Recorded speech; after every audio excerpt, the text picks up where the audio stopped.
இந்த வீடியோவில் நம்ம என்ன பார்க்கலாம் அப்படின்னா ஃபில்டர் ஃபங்க்ஷனை எஃபெக்டிவாக எப்படி யூஸ் பண்ணுறது அப்படிங்கிறத பார்க்கலாம். இப்படி ஒரு ரா டேட்டா இருக்குது. இதில் நான் ஃபில்டர் பண்ணணும் அப்படின்னு நினைக்கிறேன்னா நம்ம என்ன பண்ணுவோம்னா டேட்டாவில் போயிட்டு ஃபில்டர் கொடுத்து நம்ம பண்ணுவோம். ஸோ இப்போ இருக்குது நான் என்ன பண்ணுறேன்னா இது பண்ணிட்டு ஸோ இதில் நான் வந்துட்டு எத்தனை சிட்டி வச்சு இது பண்ணுறேன் பிளாக் அப்படின்றத நான் ஃபில்டர் பண்ணுறேன். இது இருக்குது. ஸோ இப்போ நம்ம வந்துட்டு கொஞ்சம் போரிங்காக இருக்கிற மாதிரி இருக்குது. நம்ம இது பார்த்தீங்கன்னா இன்ட்ராக்டிவாக இல்லாத மாதிரி இருக்குது. ஸோ இதை வந்து எப்படி இன்ட்ராக்டிவாக மாற்றலாம் அப்படின்னா ஜஸ்ட் ஜென்ரலாக இந்த ரேஞ்சை வந்துட்டு கண்ட்ரோல் ஏ கொடுத்து நம்ம செலக்ட் பண்ணிக்கிட்டு கண்ட்ரோல் டி கொடுத்தோம்னா இந்த மாதிரி வரும். கிரியேட் டேபிள்னு வரும். கிரியேட் டேபிள் வரும். ஏன்னா நம்ம இதை டேபிளாக கன்வெர்ட் பண்ணுறோம். டேபிள் வந்துட்டு மைட்பிள் ஹேஸ் ஹெட்டர்ஸ் கொடுக்குறேன். நான் ஆல்ரெடி டேபிள் எனக்கு இருக்குது இந்த டேபிளில். ஸோ அதனால் ஹெட்டர்ஸை ஓகே கொடுத்துட்டேன்னா இந்த மாதிரி வந்துடும். பார்த்தாலே கொஞ்சம் பெட்டராக இருக்குது. ஸோ இதில் டேபிள் டிசைன் வந்துட்டிங்கன்னா உங்களுக்கு என்னென்ன மாதிரி வேணுமோ மாற்றிக்கலாம்.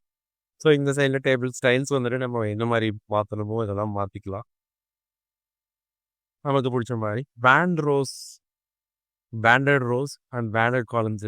பேண்டட் ரோஸ் பேண்டட் காலம்ஸ் என்னென்னா ஸோ இப்படி நம்ம வந்துட்டு ஆல்டர்னேட்டிவ் ரோஸாக வந்துட்டு நம்ம பேண்ட் பண்ணி அதாவது கலர் பண்ணி காமிக்கிறது. அதுக்காக இந்த இடத்துல இருக்குது.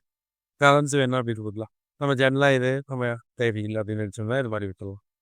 இப்போ நான் எனக்கு என்ன தேவைன்னா டிபார்ட்மெண்ட்டும் எத்தனிசிட்டியும் வச்சுட்டு ஈஸியாக நான் ஃபில்டர் பண்ணி காமிக்கணும். அவள் எனக்கு கிளாஸிஃபை பண்ணி பார்க்கணும் அப்படின்னு ஆசைப்பட்றேன் அப்படின்னா நான் என்ன பண்ணலாம் அப்படின்னா ஸோ இங்கே வந்துட்டு ரொம்ப முக்கியமான ஃபங்க்ஷன் இன்செர்ட் ஸ்லைசர் அப்படிங்கிறது தான். ஸோ இந்த டேபிள் க்ரியேட் பண்ணுறோம். இன்செர்ட் ஸ்லைசர் கொடுத்தோம்னா ஸோ எனக்கு வேறு ஒரு பாகம் வரும். ஸோ இதில் எந்தெந்த டேட்டாஸை வச்சுட்டு நீங்கள் ஃபில்டர் பண்ணணும்னு நினைக்கிறீங்களோ அந்தந்த டேட்டாஸ் எல்லாமே நம்ம செலக்ட் பண்ணிக்கலாம். ஏன்னா அத்தனையுமே நம்ம இன்டர்லிங்க் பண்ணுற மாதிரி தான் கிட்டத்தட்ட. இப்போ எப்படி தான் எனக்கு எத்தனை வேணும் அதே மாதிரி டிபார்ட்மெண்ட் வேணும் அப்படின்னு நினைக்கலாம். டிபார்ட்மெண்ட் தான் எத்தனிசிட்டி பேஸ் பண்ணி எனக்கு என்ன ஃபில்டர் பண்ணி பார்க்கணும் அப்படின்னு நினைக்கிறேன் அப்படின்னா இந்த மாதிரி கொடுத்துட்டு ஓகேன்னு கொடுக்குறேன். ஸோ இப்போ நமக்கு 2 வந்துட்டு பார்க்கும் எக்ஸ்ட்ரா வந்திருக்கு விண்டோஸ். ஸோ இந்த 2 விண்டோஸ் நமக்கு ரொம்ப முக்கியமான விண்டோஸ் அப்படின்னு நம்ம நினைக்கிறோம். ஏன்னா இதை வச்சு தான் நம்ம அடுத்த இது பண்ணப்போம். இப்போ நான் என்ன பண்ணுறேன்னா அக்கௌண்டிங்கில் இருக்கிற ப்ரிஃபரன்ஸ் அதை ஃபில்டர் நான் இங்கே கிளிக் பண்ணோன்னே ஆட்டோமேட்டிக்காக ஃபில்டர் ஆகிடுச்சு. பார்த்தீங்களா நான் இங்கே ஃபில்டர் எதுவுமே பண்ணலை. ஜஸ்ட்டு நான் என்ன பண்ணுறேன்னா ஐடி மட்டும் செலக்ட் பண்ணாலும் ஐடி மட்டும் கொடுப்பேன். ஐடியில் எனக்கு பிளாக் பீப்புளோட லிஸ்ட் மட்டும் நான் காமிக்கிறோம் ஃபில்டர் பண்ணி காமிக்கிறோம் அப்படின்னு நினைக்கிறேன்னா இங்கே வந்துடும். ஸோ இது நம்ம ஆட்டோமேட்டிக்காக நம்ம என்ன பண்ணலாம் அரேஞ்ச் பண்ணிக்கலாம்.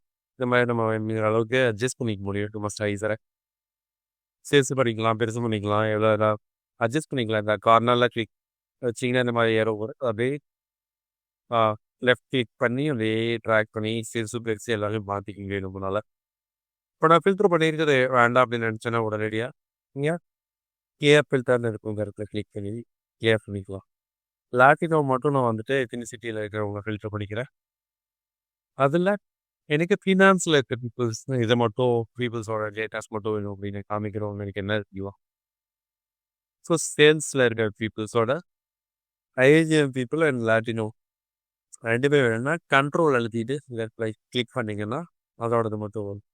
ஸோ இப்போ நம்ம போயிட்டு இவ்வளோ செலக்ட் பண்ணி இந்த இதில் பார்த்தோம்னா ஜென்ரலாக என்ன பண்ணுவோம்னா இங்கே போயிட்டு செலக்ட் பண்ணிவிட்டு ஓகே கொடுத்துட்டு மறுபடியும் இங்கே வந்து ஒரு டேட்டா செலக்ட் பண்ணிவிட்டு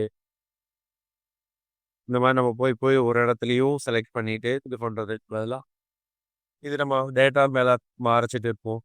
ஸோ அதெல்லாம் நம்ம நல்லா இருக்காது. அதுக்காக நம்ம என்ன பண்ணலாம் இந்த மாதிரி இன்ட்ராக்டிவாக நம்ம இதை கிளிக் பண்ணி பண்ணால் நமக்கு ஆட்டோமேட்டிக்காக ஃபில்டர் வந்துட்டு ஒர்க் ஆகும். இந்த ஃபில்டரை வச்சுட்டு நீங்கள் ஈஸியாக ப்ரெசென்ட் பண்ண முடியும். அதனால் ப்ரெசென்டபுளாக பண்ண முடியும். ஸோ இந்த டேபிள் டிசைனில் இது மட்டும் தான் இருக்குது அப்படின்னா கிடையாது. ஸோ நம்ம இந்த டேட்டா இருக்குது இதில் ஏதாவது இந்த டேட்டாஸில் ஓவரால் டேட்டா டேபிளில் டூப்ளிகேட்ஸ் எதாவது இருக்குன்னா கூட இங்கே ஓவராலாக டூப்ளிகேட்ஸ் எதுவும் இல்லை இருந்ததுன்னா ரிமூவ் பண்ணுறவே ஹெல்ப் பண்ணும். ஸோ இந்த மாதிரி பண்ண முடியும். இதனால் யூஸ் பண்ணி பாருங்கள், ரொம்ப யூஸ்ஃபுல்லாக இருக்கும். நன்றி.